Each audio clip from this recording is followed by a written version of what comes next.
позитивно да опозит, мендој се јовецом што јапим кредибилитет нормал, поради рите цивсија силе с лиѓеве.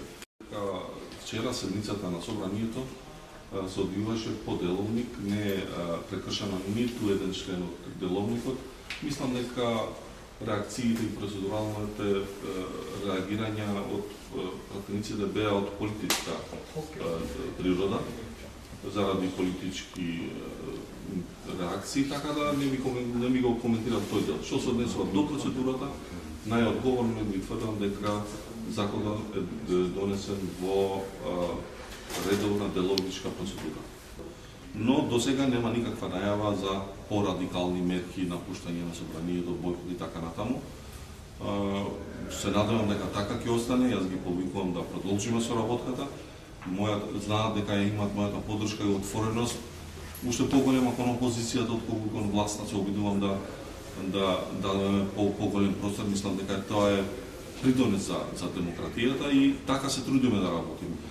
Комисијска расправа, но пред да се свика комисијата, амандманите се преведуваат. Знаете дека беа предложени повеќе амандмани. Требаше време, овие денови имаше премногу работа во собранието.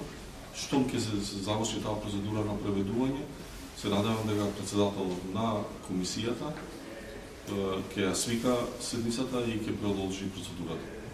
Во однос на законот за јавно обвинителство, дали постои можност да се блокира тој закон со оглед дека е со двотретинско мнозинство и оние други закони што се дел од реформската агенда? И кои се тие 5 закони што сметате дека со консензус на политичките партии и со етнички консензус? Значи, за секој закон е јасна процедурата како се гласа. Закони кои се гласат со двотретинско мнозинство, просто мнозинство, од мнозинството присутни во собрание, имам и такво мнозинство. Закони кои се гласат со голем бадентер, мал бадентер и така натаму. Значи, јасна е поставката за секој кога има некој проблем во однос на интерпретација кој закон како би требало да гласа, има комисија за деловнички прашања која заседава и ги разјаснува работите.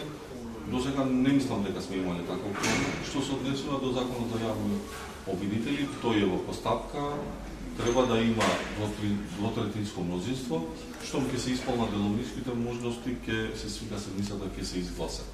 Што се однесува до законите кои се наведуваат во деловникот, тие се законот за финансирање на политички партии, изборниот законник, законот за собрание, законот за пратеници, и мислам, овие 4-5 закони се закони кои се наведени, апострофирани во деловникот, за кои треба, може да има долготрајна дебата и може да се блокира ако нема консензуалност и затоа се бара политички диалог помеѓу политичките партии. Што се однесува до реформската агенда, пак даваме еден поголем приоритет. Така да до сега штом доаѓа закон од владата или од пратениците кои се однесува на реформската агенда, ние веднаш постапуваме. Во моментот немаме никаков закон во собраниска процедура од реформската агенда.